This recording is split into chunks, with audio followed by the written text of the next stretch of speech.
যে এই যে আমাদের কাছে নির্দেশিকা এসছে, এটা কোথাও আমি যে পড়ে শোনানো তার মধ্যে কুরবানির সাথে কি কোথাও একটা শব্দ লেখা আছে? কোথাও নেই। কিন্তু এটা প্রথম কথা, আপনাদের মধ্যে অনেকের মধ্যে ভুল ধারণা আছে যে সরকার মধ্যে কুরবানি বন্ধ করতে চায়, একদম না। কিন্তু এই কথার মধ্যে কোনো ঈদ, কোনো কুরবানির বিষয় নেই। এটা হচ্ছে স্লটারকে কন্ট্রোল করার জন্য আইন। স্লটার মানে কসাই। এই আইনটা যখন তৈরি হয়েছিল, এই রাজনৈতিক দল ক্ষমতায় ছিল না। এই রাজনৈতিক দল 1947 সালে ভারতবর্ষ স্বাধীন হয়েছে। 2026-এ যে দল ক্ষমতায় আসছে, মাঝখানে এত তো রাজনৈতিক দল আছে, তারা প্রত্যেকে জানে যে আইনটা আছে। তার আইন তো অনেক, যদি আমাদের মানুষের পরিপন্থী আইন হয়, অনেক আইন উঠে গেছে আমাদের দেশ থেকে, অনেক আইন প্রণয়ন হয়েছে নতুন করে, অনেক আইনে সংশোধন হয়েছে, পরিমার্জন হয়েছে, কোনো দল কিন্তু করেনি। ফলে এগুলো রাজনৈতিক বিতর্ক হতে পারে, সেই বিতর্ক সবাই এটা নয়। আমাদের যদি মনে হয় এই আইনটা ভুল ছিল, তাহলে এতদিন এত রাজনৈতিক দল মাঝখানে যারা ক্ষমতায় থাকলো, তারা আইনকে তুলে দিল না কেন? কেন আইনটাকে বজায় রাখলো? এটাকে প্রথম নিজেকে কোশ্চেন করুক। অনেকে এখান থেকে বাহবা নেওয়ার, আমরা এ নেওয়ার চেষ্টা করছি, টিভি ডিবেটে দেখছি, কিন্তু এই আইন তো এই দল যারা এখন বলছে প্রণয়নের কথা, সে আইন তো 1950 সালের আইন। তো মাঝখানে সমস্ত তো রাজনৈতিক দল যারা শাসন করে গেল পশ্চিমবঙ্গে, এবং পশ্চিমবঙ্গের আইন এটা, তাহলে কেন আইনটাকে বন্ধ করে দিল না? আইন যখন তৈরি হয়েছে মানুষের প্রয়োগের জন্যই তৈরি হয়েছে। আমরা যারা ল এনফোর্সিং এজেন্সি আছে, আমরা তো আইনকে রূপায়ণ করার জন্য আছি। যে কোনো আইনকে সরকার যখন বলবে আইনকে রূপায়ণ করতে, আমাকে রূপায়ণ করতে হবে। সুতরাং এখানে কিন্তু আবার বলছি, কোথাও আইনের মধ্যে এবং এখানে বলা নেই সরকারি সার্কুলারের মধ্যে যে আপনাদের কুরবানি বন্ধ। এটা প্রথম যে মনের মধ্যে যদি কোনো ভ্রম থাকে, এটা দূর করুন। বলা হয়েছে যে স্লটার মানে পশুকে যখন আমরা জবাই করছি, তার জন্য নিয়ন্ত্রণ করার জন্য আইন আছে। এই নিয়ন্ত্রণ যেহেতু আমাদের কুরবানির মধ্যে পশু জবাই হয়, সুতরাং সেই আইনের মধ্যে আমাদের পশু জবাইয়ের কিছু রূপরেখা তৈরি হয়েছে। এখন পার্টিকুলারলি উৎসবে জবাইয়ের ক্ষেত্রে আইন কতটা কঠোরভাবে পালন হবে না হবে, এটা দিয়ে যদি আগাম কোনো নির্দেশিকা থাকে, নিশ্চয়ই সরকার আপনাদেরকে জানাবে এবং আমরা সেগুলো জানিয়ে দেবো। দ্বিতীয় কথা, দেখুন, এই যে আইন সার্কুলার এর মধ্যে দুটো কথা আছে, যে প্রাসঙ্গিক নির্দেশনা মহামান্য হাইকোর্ট এবং মহামান্য সুপ্রিম কোর্টের এই মধ্যে আছে। তো হাইকোর্ট সুপ্রিম কোর্ট তো স্বতঃপ্রণোদিতভাবে কোনো নির্দেশিকা দেয়নি। সেখানে কোনো মানুষ, কোনো উকিল হোক, কোনো প্রতিনিধি হোক, কেউ না কেউ অ্যাপিল করেছিল, সেখানে কেস করেছিল। তো আমাদের যদি সেখান থেকে এই ধরনের নির্দেশনা পাওয়া যায়, আমাদের যদি মনে হয় আজকে কোনো বিষয়টা আমাদের পরিপন্থী আছে, আমরা সেই হাইকোর্টে, সেই সুপ্রিম কোর্টে আবারও অ্যাপিল করতে পারি, যেতে পারি, অসুবিধা কিছু নেই। কোন এক ব্যক্তি কোন এক কালে গিয়ে হাইকোর্ট থেকে যদি নির্দেশিকা নিয়ে এসছে, সুপ্রিম কোর্ট থেকে যদি কোনো নির্দেশিকা নিয়ে এসছে, আগামী দিনে আপনাদের মনে হয়েছে যে এটা পরিপন্থী আছে, আপনার স্বার্থের পরিপন্থী আছে, আপনি হাইকোর্টে মুভ করবেন, আপনি সুপ্রিম কোর্টে মুভ করবেন, নিশ্চয়ই আবার কোনো আইন আসতে পারে। নতুন কোনো কিছুই নয়। এবং কোথাও আমি আবারও বলছি, সরকারি নির্দেশের মধ্যে কোথাও কুরবানি করা যাবে না এই কথা কিন্তু লেখা নেই। সুতরাং এই নির্দেশের সাথে কুরবানি বন্ধ হচ্ছে, সরকার এই রাজনৈতিক দল বন্ধ করে দিচ্ছে, এটা গুলিয়ে ফেলবেন না একেবারেও। দুটো মনে হচ্ছে আমরা গুলিয়ে ফেলছি অনেক সময়, এটা একেবারেই নয়। কিন্তু কসাই বা জবাই সংক্রান্ত যে নির্দেশিকা আছে, সেই নির্দেশিকার কথা স্মরণ করে দেওয়া হয়েছে এবং সেই আইনটাকে বলবৎ করার কথা বলা হয়েছে। যে আইনটা দীর্ঘদিন ধরে আমাদের এখানে প্রণীত অবস্থায় আছে, যেটা প্রযোজ্য হওয়ার কথা, যেটা বলবৎ হওয়ার কথা। কারণ মাঝখানে কেউ এটা নিয়ে উচ্চবাচ্য করেনি যে এটাকে, আইনটাকে মানুষের স্বার্থে পরিপন্থী, এটাকে বাতিল করে দেওয়া হোক, কেউ করেনি। ফলে বিতর্ক করার কোনো জায়গা নেই। আমরা ল অ্যাবাইডিং সিটিজেন, আইন যেভাবে বলেছে আইন মেনে আমরা থাকবো। আমাদের সাধারণ সামাজিক ক্রিয়া যেরকম পালন করি আইন মেনে, ধার্মিক ক্রিয়া আমরা আইন মেনে পালন করব। এটা হচ্ছে আমার মোদ্দা কথা। আইনকে মান্যতা দিতে হবে। আমি সম্মাননীয় ডিএসপি হেডকোয়ার্টার স্যার আছেন, তিনি এরপর আপনাদের পবিত্র ইসলাম ধর্মাবলম্বী মানুষের যাতে কোনো ধর্মোচ্চারণ করতে, কোনো নামাজ পড়তে, কোনো মসজিদে তাদের 5 ওয়াক্ত নামাজ আদায় করতে বা ঈদের নামাজ, বকরিদের নামাজ পড়তে কোনো সমস্যা না হয়, আমি দায়িত্ব নিয়ে বলছি, এই রাজ্য সরকার যদি সেই ধরনের কোনো কাজ করে, এই সরকারের বিরুদ্ধে সব থেকে আমি আগে হুমায়ুন কবির একদম রাস্তায় নেমে তাদের বিরুদ্ধে আন্দোলন করব। কোনো মতেই আমরা সংবিধান বা আইন ভাঙব না। কিন্তু যদি আমাদের উপরে কোনো টর্চারিং হয়, আমাদের উপরে যদি কোনো অন্যায় আচরণ হয়, আমাদের ধর্ম করতে যদি কোনো বাধা দেওয়া হয়, আমাদের নামাজ পড়তে যদি কোনো বাধা দেওয়া হয়, আমাদের কুরবানি করতে যদি কোনো বাধা দেওয়া হয়, আমরা কোনো মতেই সেই সরকারের অন্যায় সিদ্ধান্তের বিরুদ্ধে মুখ বুজে সহ্য করব না।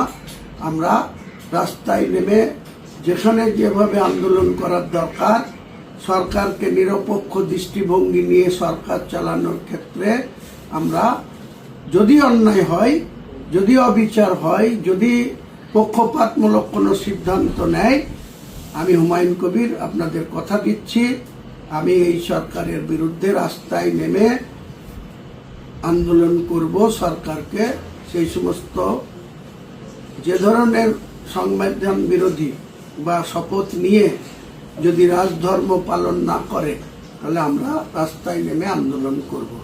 ভরসা রাখতে পারেন। সকলকেই আমার সালাম, আদাব, নমস্কার, শ্রদ্ধা জানিয়ে আমার বক্তব্য এখানেই শেষ করছি। কম বা নগণ্য তো মানুষের ভালোবাসা, মানুষ হচ্ছে গণতান্ত্রিকভাবে যে কোনো নির্বাচনে তারাই হচ্ছে আসল শক্তি, তারাই হচ্ছে রাজ্যে কে ক্ষমতায় থাকবে, কে থাকবে না, কোথায় কে বিধায়ক হবে, কে হবে না, কোথায় কে গ্রাম পঞ্চায়েতের মেজরিটি কোন দল পাবে, কে প্রধান হবে, কোন ব্লকে কে পঞ্চায়েত সমিতি দখল করবে, জেলা পরিষদে কে দখল করবে, সবটাই কিন্তু আম পাবলিক সাধারণ মানুষের হাতে ক্ষমতা। কিন্তু আমরা দুঃখের সঙ্গে বলছি, আজকে যে দলটা প্রাক্তন হয়ে গেল, যে মুখ্যমন্ত্রী 1984 সালে মাত্র 32 বছর বয়সে একজন প্রখ্যাত আইনজীবী, ব্যারিস্টার, সিপিএম এর জবরদস্ত সাংসদ সোমনাথ চট্টোপাধ্যায়কে হারিয়ে দিয়েছিল। সেই হারানোটা মমতা বন্দ্যোপাধ্যায়ের পক্ষে সম্ভব হয়েছিল একটাই কারণে, তখন তার 5-7 বছর আগে 1977 সালে বাংলার আর একজন বিখ্যাত আইনজীবী, লন্ডনে পড়াশোনা করা প্রাক্তন মুখ্যমন্ত্রী সিদ্ধার্থ শঙ্কর রায়, তিনি এবং তেনার স্ত্রী মায়া রায়, তিনিও ব্যারিস্টার ছিলেন। সিদ্ধার্থ শঙ্কর রায়ও ব্যারিস্টার ছিলেন। 1972 থেকে 77 সাল সিদ্ধার্থ শঙ্কর রায় বাংলার মুখ্যমন্ত্রী ছিলেন। একটা ন্যাশনাল দল, আমাদের ভাবতে খারাপ লাগে যে এই পশ্চিম বাংলায় অনেক উত্থান পতনের মধ্যে প্রথমে 30 বছর কংগ্রেস দল বাংলার শাসন করেছিল। সেই অতুল্য ঘোষ থেকে শুরু করে, অজয় মুখার্জি থেকে শুরু করে, ডক্টর বিধান রায়ের 14 বছরের মুখ্যমন্ত্রিত্বর আমল এবং লাস্ট 5 বছর সিদ্ধার্থ শঙ্কর রায়ের জামানা। এই বাংলার মানুষ সেদিন সিদ্ধার্থ শঙ্কর রায়কে ভুল বুঝেছিল, কংগ্রেস নেতৃত্বকে ভুল বুঝেছিল। তাই তৎকালীন প্রধানমন্ত্রী ইন্দিরা গান্ধীকে 1977 সালে ভারতবর্ষের প্রধানমন্ত্রী থেকে বাংলার মানুষ না, গোটা ভারতবর্ষের মানুষ সেদিন ইন্দিরা গান্ধীকেও হারিয়ে দিয়েছিল। 1977 সাল ইন্দিরা গান্ধী যখন হাঁটছে, পাশাপাশি বাংলার মুখ্যমন্ত্রী দক্ষ প্রশাসক হিসাবে ছিল সিদ্ধার্থ শঙ্করের নাম আজও বাংলার মুখ্যমন্ত্রীদের যে তালিকা, সেই তালিকা যদি পর্যালোচনা করা হয়, তাহলে সিদ্ধার্থ শঙ্কর রায় দক্ষ একজন প্রশাসক ছিলেন। তাকেও কিন্তু 72 সাল থেকে 77 সালে বামফ্রন্টের কাছে মার্ক্সবাদী কমিউনিস্ট পার্টির সরোজ মুখার্জি, প্রমোদ দাশগুপ্ত, তাদের নেতৃত্বে, কমরেড জ্যোতি বসুদের নেতৃত্বে 1977 সালে বাংলার মানুষ ওই 5 বছর না 30 বছরের কংগ্রেস জামানা থেকে তাদেরও বিদায় করে দিয়েছিল। একদিকে ইন্দিরা গান্ধীকে হারিয়ে দিয়েছিল ভারতবর্ষের মানুষ, অন্যদিকে বাংলার মানুষ সিদ্ধার্থ শঙ্কর রায়কে হারিয়ে দিয়েছিল। তারপরে আপনারা দেখেছেন 23.5 বছরের কমরেড জ্যোতিবাবু বাংলার মুখ্যমন্ত্রী, 11 বছর প্রায়ত বুদ্ধদেব বাবুও মুখ্যমন্ত্রী। আমরা সারা জীবন মার্ক্সবাদী কমিউনিস্ট পার্টির বিরুদ্ধে রাজনীতি করেছি, জ্যোতিবাবুর বিরুদ্ধোচ্চারণ করেছি, বুদ্ধবাবুদের প্রশাসনের বিরুদ্ধোচ্চারণ করেছি। রাজনীতি করতে গিয়ে 27টা ক্রিমিনাল কেস খেয়েছি, কোন সময় 81 দিন বহরমপুর জেল খেটেছি, কখনো 1 মাস 1.5 মাস পুলিশের ভয়ে এই জেলা ছেড়ে কলকাতায় গিয়ে আত্মগোপন করে থাকতে হয়েছে। তবুও কিন্তু তাদের সঙ্গে কোনো কম্প্রোমাইজ করিনি, আপোষ করিনি, কোনো কিছুর বিনিময়ে তাদের সঙ্গে আপোষ করিনি।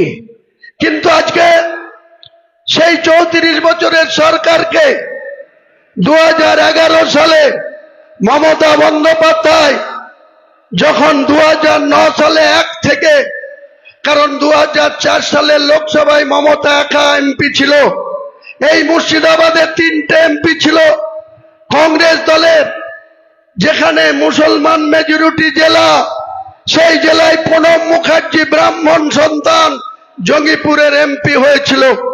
দীর্ঘদিন ধরে স্বাধীনতার পর 1952 সাল থেকে কমরেড ত্রিদীপ চৌধুরী এই বহরমপুরে আরএসপির কুদাল চিহ্ন নিয়ে, তারপরে ননীগোপাল ভট্টাচার্য, তারপরে প্রমথেশ মুখার্জি, তারা কেউ দুনিয়াতে নেই, সবাই লোকে গেছে, কিন্তু এখান থেকে তারা বারবার এমপি হয়েছে।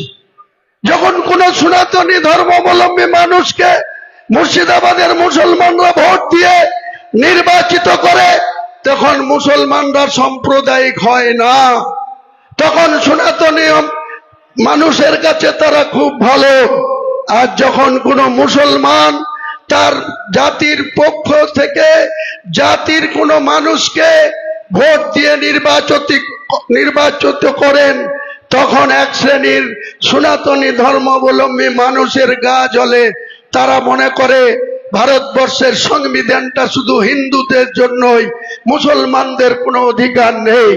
কিন্তু যখন স্বাধীনতা লাভ করেছিল, দিল্লির ইন্ডিয়া গেটে গিয়ে পড়ে দেখুন, যদি 70 জন সনাতনী ধর্ম বা অমুসলিমদের নাম থাকে, 30% মুসলিমদেরও নাম সেখানে ইন্ডিয়া গেটে লেখা আছে। তাহলে সংবিধান কিন্তু সম অধিকার দিয়েছে, সে হিন্দু হোক, মুসলিম হোক, শিডিউল কাস্ট হোক, শিডিউল টাইপ হোক, সে যে কোনো জাতিতে বিলং করুক, যে কোনো ধর্মতে তিনি পালন করুক, তার কিন্তু সংবিধানে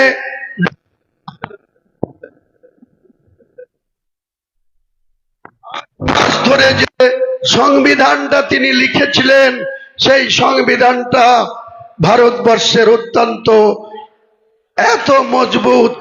এই জায়গাতে বর্তমান শাসক বিজেপি সহ, বিগত দিনে কংগ্রেস সহ, বিশ্বনাথ প্রতাপ সিং থেকে শুরু করে আরো কয়েকজন, কেউ 13 মাসের, কেউ 15 মাসের, কেউ 7 মাসের চন্দ্রশেখররা ভারতবর্ষের প্রধানমন্ত্রী হয়েছে, কিন্তু এই সংবিধানকে কেউ পরিবর্তন করতে পারেনি, এই সংবিধানকে কেউ চ্যালেঞ্জ করতে পারেনি। কারণ ভারতবর্ষের সংবিধান অত্যন্ত এত সুন্দরভাবে 3 বছর 4 মাস ধরে একজন গঠন করেছিল ডক্টর বি.আর. আম্বেদকর, সেও কিন্তু একটা শিডিউল টাইপ লোক ছিল। সে কিন্তু ভারতবর্ষের সংবিধানটা এমন ভাবে গঠন করে গেছিল, সেই সংবিধানকে আজকে যে বিজেপি ভারতবর্ষের গদিতে আছে, 19টা রাজ্যের ক্ষমতা চালাচ্ছিল, বাংলা দখল করেছে 20টা রাজ্য তাদের, মাত্র 23টা রাজ্য, তার মধ্যে ভেঙে ভেঙে 29 হয়েছে। 29টা রাজ্যের মধ্যে আজকে পশ্চিম বাংলা দখল হওয়ার পর দেখা যাচ্ছে যে বাংলার ক্ষমতা সহ প্রায় ভারতবর্ষের তিনবারের প্রধানমন্ত্রী নরেন্দ্র মোদী, এর আগে তিনি গুজরাটের মুখ্যমন্ত্রী ছিলেন 2001 সাল থেকে 2014 সাল।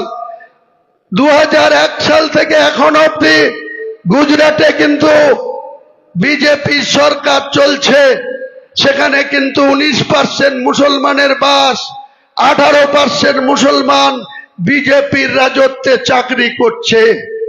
এখানে 37% মুসলমানের বাস এই বাংলায়। সেই বাংলাতে কংগ্রেসের সিদ্ধার্থ শঙ্কর রায়ের জামানা চলে যাওয়ার পর সেই সময় বরকত গনি খান চৌধুরী, সত্তার সাহেব থেকে শুরু করে স্বরাষ্ট্রমন্ত্রী ছিলেন, মুরাদওয়ে থেকে জিতে ডক্টর মোতাহার হোসেন, কলকাতা থেকে জিতে আব্দুর রব আনসারী, 16 জন মুসলিম মন্ত্রী ছিল 1972 সাল থেকে 1977 সাল। আর যে মুসলিমদের কাঁধে ভর দিয়ে 2011 সালে কংগ্রেসকে সঙ্গে নিয়ে যে মমতা ব্যানার্জি 34.5 বছরের সরকারটাকে এখান থেকে সরিয়ে দিল, সেই মুখ্যমন্ত্রীরা 34 বছরে মুসলমানদেরকে শুধু ইউজ অ্যান্ড থ্রু করেছিল, শুধু মুসলমানদেরকে ব্যবহার করেছিল, মুসলমানদের মধ্যে গ্রামে গ্রামে থানায় থানায় বুথে বুথে বোম বাঁধা শিখিয়েছিল, লড়াই করতে শিখেছিল, মুসলমানদের মধ্যে হানাহানি, মারামারি, কাটাকাটি, কোর্টে যাও, মার করো, আর ভয়ে আমাদেরকে ভোট দাও, এই ছিল বামপন্থীদের নীতি আদর্শ কর্মসূচি। একই পন্থা অবলম্বন করল মমতা ব্যানার্জি। আজকে তিনি সনাতনী ধর্ম অবলম্বী একজন ব্রাহ্মণের কন্যা, তিনাকে যখন বাংলার মানুষ প্রায় 100 জন মুসলমানের মধ্যে 85 জন মুসলমান এই তৃণমূলকে ভোট দিয়ে 2011 সালে 229টা সিটে লড়াই করেছিল, কংগ্রেসকে মাত্র 65টা আসন দিয়েছিল। সেই সময় যখন কংগ্রেস 65তে লড়ে 42 জিতলাম আমরা, এই রাজিনগরে আমি এমএলএ হয়েছিলাম। আমার ভাগ্য খারাপ ছিল, 5 বছরের জন্য মানুষ রেজিনগর আপনারা আমাকে ভোট দিয়েছিলেন, কিন্তু কংগ্রেসের নেতৃত্বের আচরণে আমি আহত হয়ে 18 মাসের মাথায় 20 নভেম্বর 2012 যিনি প্রাক্তন হয়ে গেল বিমান বন্দ্যোপাধ্যায়, বিধানসভার স্পিকার, তার কাছে আমি পদত্যাগ করতে বাধ্য হয়েছিলাম। দিয়েই মমতা বন্দ্যোপাধ্যায়ের হাত ধরেছিলাম। কিসের ভরসায়? মুর্শিদাবাদের উন্নয়ন করব, মুর্শিদাবাদের মানুষের সুখ দুঃখে পাশে থাকব, মুর্শিদাবাদের মানুষের উপরে যাতে কোনো অন্যায় অত্যাচার না হয়, মুর্শিদাবাদের মুসলমান গ্রামগুড়ায় যেন মুসলমান ভাইয়ে ভাইয়ে মারামারি না করে, ভাইয়ে ভাইয়ে কাটাকাটি না করে, ভাইয়ে ভাইয়ে অর্থনৈতিক দিক থেকে দুর্বল না হয়, তার জন্য এই মমতা বন্দ্যোপাধ্যায়ের হাত ধরেছিলাম। কিন্তু বিজেপির থেকেও আসল ক্রিমিনাল হচ্ছে মমতা বন্দ্যোপাধ্যায়, আরএসএস এর দালাল মমতা বন্দ্যোপাধ্যায়। তিনি 2011 সালের 20 মে মুখ্যমন্ত্রীর গদিতে বসেছিল যেদিন, সেদিন পশ্চিম বাংলায় সনাতনী ধর্মাবলম্বী মানুষের, অর্থাৎ প্রত্যেকটা হিন্দু গ্রামে কোনো আরএসএস এর অফিস ছিল না। টোটাল হাজার হাজার হিন্দু গ্রাম আছে গোটা বাংলায়, 70% উপর বাংলায় হিন্দু বসবাস করে। সেই সনাতনী ধর্ম অবলম্বী মানুষের 20 মে 2011 মুখ্যমন্ত্রী মমতা ব্যানার্জির শপথ নেওয়ার আগে পর্যন্ত 13 মে 2011 ঐতিহাসিক বুদ্ধদেব ভট্টাচার্য সহ তার মন্ত্রিসভার প্রায় 27 জন মন্ত্রী পরাজিত হয়েছিল। সেদিন মমতা বন্দ্যোপাধ্যায় গদি পেয়েছিল। সেদিন গোটা পশ্চিম বাংলায় আরএসএস এর শাখা অফিস ছিল মাত্র 558, মাত্র 558। আর এই আরএসএস এর দালাল মমতা ব্যানার্জির সহায়তায়, তার পুলিশ প্রশাসনের বদন্যতায়, তার নেতৃত্বে আজকে গোটা পশ্চিম বাংলায় RSS এর শাখা অফিস হচ্ছে 12,500। এই 12,500 RSS এর কর্মীরা পিছন থেকে লড়াই চালাচ্ছিল। কখনো মোহন ভাগবত, ভারতবর্ষের RSS এর যিনি সর্বময় কর্তা, মহারাষ্ট্রের পুনেতে যার বাড়ি, তিনি এই মমতা ব্যানার্জির সরকারের আমলে নির্বিচারে 15 দিন পশ্চিম বাংলায় 2025 সালে 15 দিন রাত্রি যাপন করেছে, আর পিছন থেকে অপারেশন করেছে। মমতা বন্দ্যোপাধ্যায় বামফ্রন্টকে হারাতে গিয়ে 2011 সালে কংগ্রেসকে সঙ্গে নিয়েছিল, পাশাপাশি এই RSS এর একটা অংশের সহযোগিতা তিনি নিয়েছিল। 2009 সালে 1 থেকে 19টা সাংসদ হওয়ার পর যে 1.5 বছর সময় ছিল, যে প্রায় 2 বছর সময় ছিল, প্রতিদিন কলকাতার রাজপথে বুদ্ধিজীবীদের নামে RSS কে, সমস্ত বামপন্থী বিরোধী লোককে নামিয়ে দিয়ে প্রতিদিন সভা সমিতি, পদযাত্রা এসব করে করে লাস্টে তিনি সার্থকতা লাভ পেলেন। কংগ্রেসকে 65টা সিটের লড়ার সুযোগ দিয়ে তারা 42টা পেল, পার্সেন্টেজ দেখুন। আর উনি 229টা সিটে লড়ে উনি কিন্তু 182টা পেয়েছিল। সেই কংগ্রেসের সঙ্গেও দুর্ব্যবহার করেছিল। সেই কংগ্রেসকেও 1 বছর যেতে না যেতেও তাদের 6 জন মন্ত্রিসভাকে সেখান থেকে ছেড়ে দিতে বাধ্য করেছিল। এমন আচরণ করেছিল, তাদেরকে কোনো ফাইল ইনিশিয়েট করতে দিত না। ডাক্তার মনোজ ভূঁইয়া, আবু হেনা থেকে শুরু করে যারা মন্ত্রী ছিল, গনি খানের ভাই থেকে শুরু করে কেশব মন্ডল কুচবিহারের থেকে শুরু করে যে 6 জন মন্ত্রী ছিল, যে মানুষ ভূঁইয়াকে একদিন মঙ্গলকোটে দেখেছিলাম, বুদ্ধবাবু মুখ্যমন্ত্রী, ডাক্তার মানুষ, CPM এর লোকরা কিভাবে তাকে তাড়া করেছিল মঙ্গলকোটে। তিনি পায়ের জুতো বগলে ভরে ডান দিক থেকে মোবাইল ফোন করে বুদ্ধবাবুকে বলেছিল, বুদ্ধবাবু আমাকে বাঁচান, আপনার ক্যাডাররা পুলিশের সামনে আমাকে খুন করে দিতে চাইছে।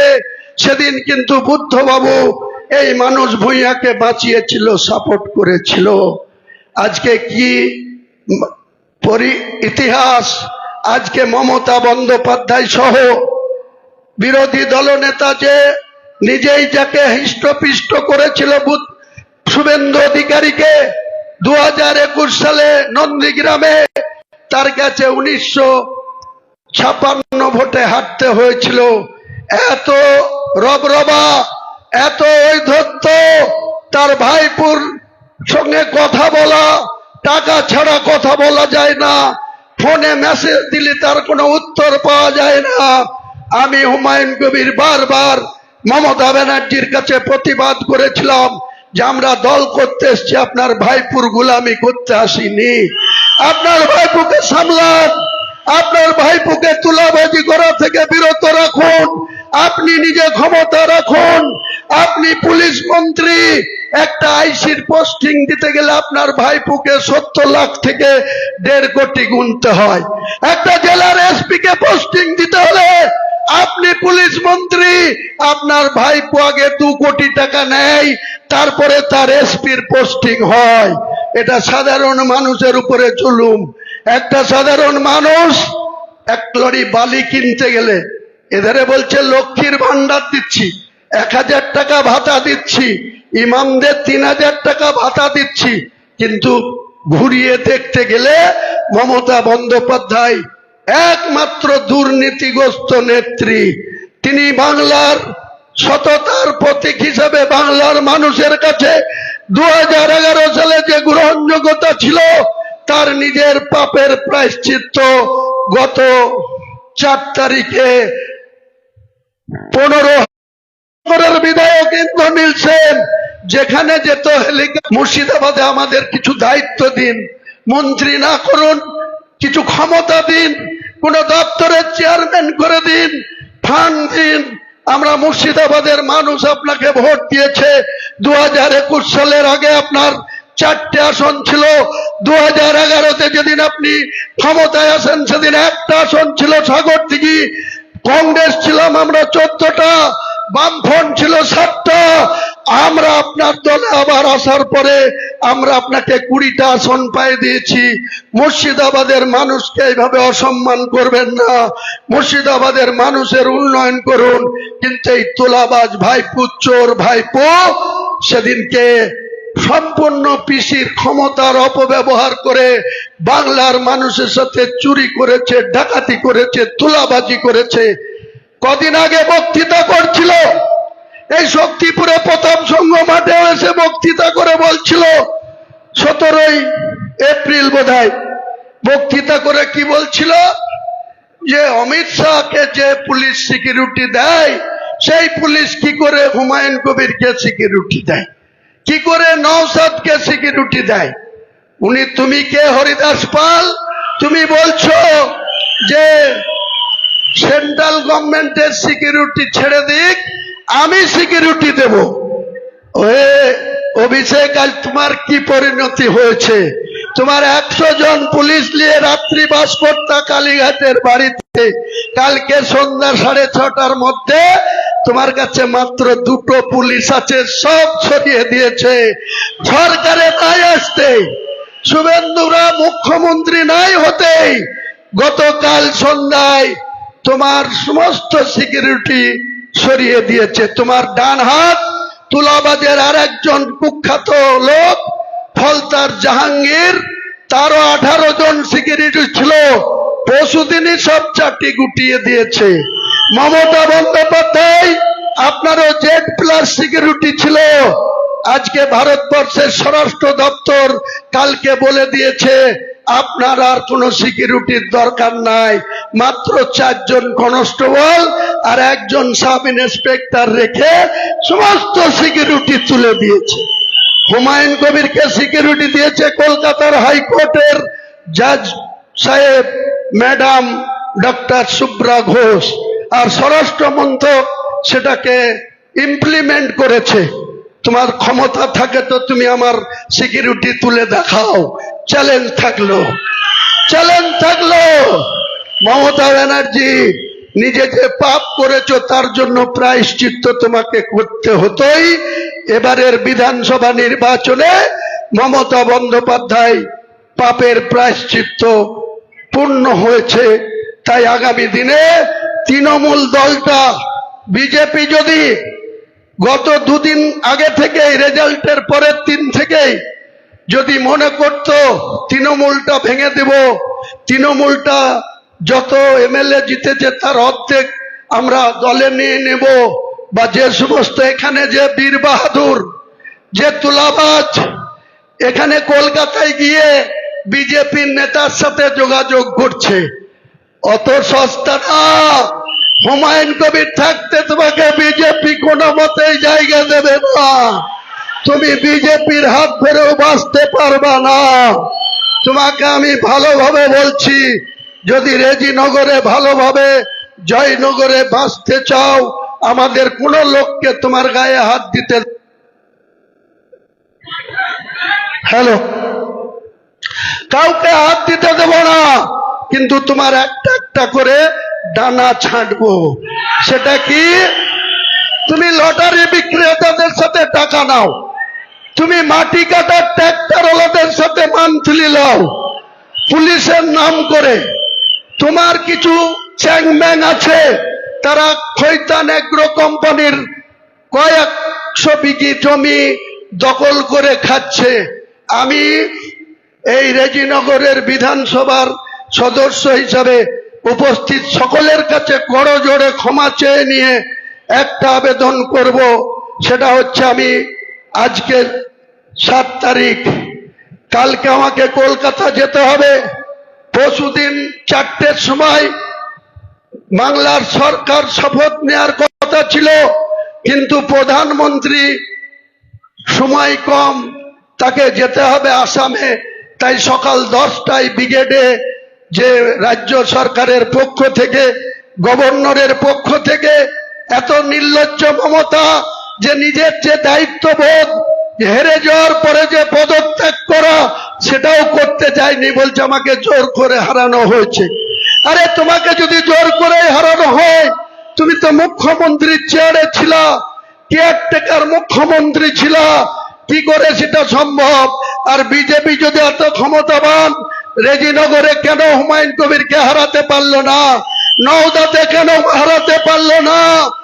নওদার মানুষ আমাকে সঙ্গ দিয়েছে, রেজিনগরের বিধানসভার মানুষ তারা আমাকে সঙ্গ দিয়েছে, সাপোর্ট করেছে, তাই হুমায়ুন কবির 60,000 ভোটে নির্বাচিত হয়েছে, ওখানে প্রায় 28,000 ভোটে নির্বাচিত হয়েছে। মানুষ সঙ্গে থাকলে কেউ কাউকে হারাতে পারে না। এতদিন যত ভোটে জিতেছ ততই তো বারবার বলেছ মানুষ আমার সঙ্গে আছে, মামাটি মানুষের নেত্রী সেজেছ। এবার যখন 80-তে চলে এসছো, 6 মাস আগে থেকে গল্প করছিল, হুঙ্কার ছাড়ছিল তোমার ভাইপো যে 250 সিট নিয়ে ক্ষমতায় আসবো। আমি সেদিন বলেছিলাম মূর্খের স্বর্গে বাস করছো মমতা ব্যানার্জি, বারবার নিবেদন করেছিলাম। একবার বলছে ববির সাথে কথা বলো, একবার বলছে অভিষেকের সাথে কথা বলো। আমি আগেই বলেছি আমি একজন মুসলমান হিসেবে আমি আল্লাহর গোলামি করব, কোন মুসলিমের গোলামি করব না, করব না, করব না। তাই আমাকে একটা নতুন দল খুলতে হয়েছে। আজকে এই রেজিনগর বিধানসভায় মাত্র 92,000 হিন্দু ভোট, 92,000, 2,62,000 ভোটের মধ্যে মাত্র 92,000, 68% মুসলিম ভোট। হুমায়ুন কবিরকে মুসলমানরা ভোট দিলে তারা সাম্প্রদায়িক।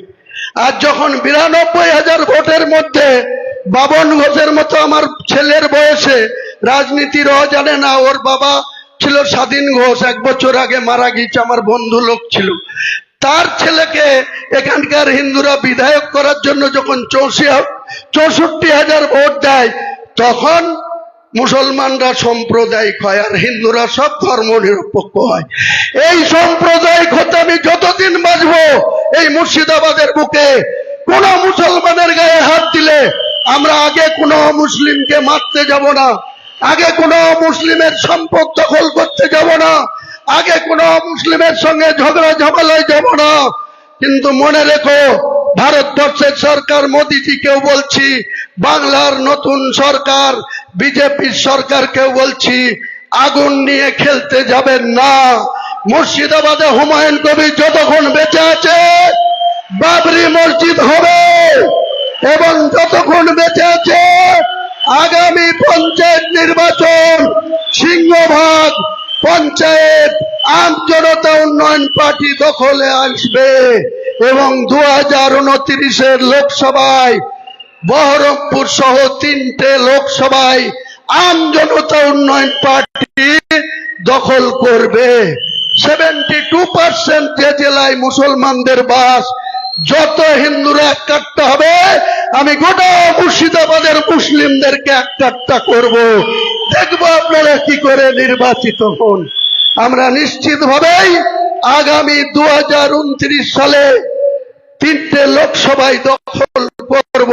আমি নিজে বহরমপুরে লড়ব, আর যোগ্যতম প্রার্থী মুর্শিদাবাদেও দেব, জঙ্গিপুরেও দেব। আমার আগামী দিনে লড়াই হবে। এই যে 3টে এমপি আছে অকেজো, একটা গুজরাট থেকে নিয়ে এসে করেছে, আর একটা ল্যাংড়া ভ্যাংড়া মিথ্যাবাদী, এদেরকে হারিয়ে যোগ্য মুসলমানদেরকে 2029 সালে জঙ্গিপুর, মুর্শিদাবাদ এবং বহরমপুরে আমি নিজে লড়বো। আমার চ্যালেঞ্জ, হিন্দু ভোট সব একটা হোক, তাও 2 লক্ষ ভোটে আমি জিতবো। হোক একটা, অধীরকে দিবে না নির্মল সাহাকে দিবে, তারা বেছে নিক। আর মুসলমানদের 90% ভোট হুমায়ুন কবিরের পক্ষে আসবে। 2 লক্ষ ভোটে আমরা জিতবো। কারো ক্ষমতা থাকে আমাদেরকে রুখে নেবে। আর আমি নতুন বিজেপি সরকারকে বলবো, আপনাদেরকে মানুষ আশীর্বাদ করেছে, সম্মান দিয়েছে, ক্ষমতা দিয়েছে। আপনারা মুর্শিদাবাদে কোন রকম কোন ঝামেলা করতে, আপনাদের যারা নবনির্বাচিত বিধায়ক 8 জন, তাদেরকেও নিষেধ করবেন। আর আপনাদের যারা কিছু লাঠিয়াল বাহিনী আছে তাদেরকেও সংযত করবেন। আমি আগেও বলেছি, আবার বলছি, আমরা কাউকে আগে থেকে কারো সম্পদ দখল করতে যাব না, আগে থেকে কারো গায়ে হাত উঠাবো না। কিন্তু মুর্শিদাবাদের মতো জেলায় কোন মসজিদ আক্রান্ত হলে, কোন মুসলমান আক্রান্ত হলে হুমায়ুন কবির সিংহের মতো গর্জে উঠবে। হুমায়ুন কবির লাখো লাখো লোক নিয়ে রাস্তায় নামবে। কোনো বাধা মানব না, কোন সরকারের প্রশাসনকে মানব না। যেদিন হুমায়ুন কবিরের মাথা গরম হবে, কোন প্রশাসন সেদিন হুমায়ুন কবিরকে রুখতে পারবে না।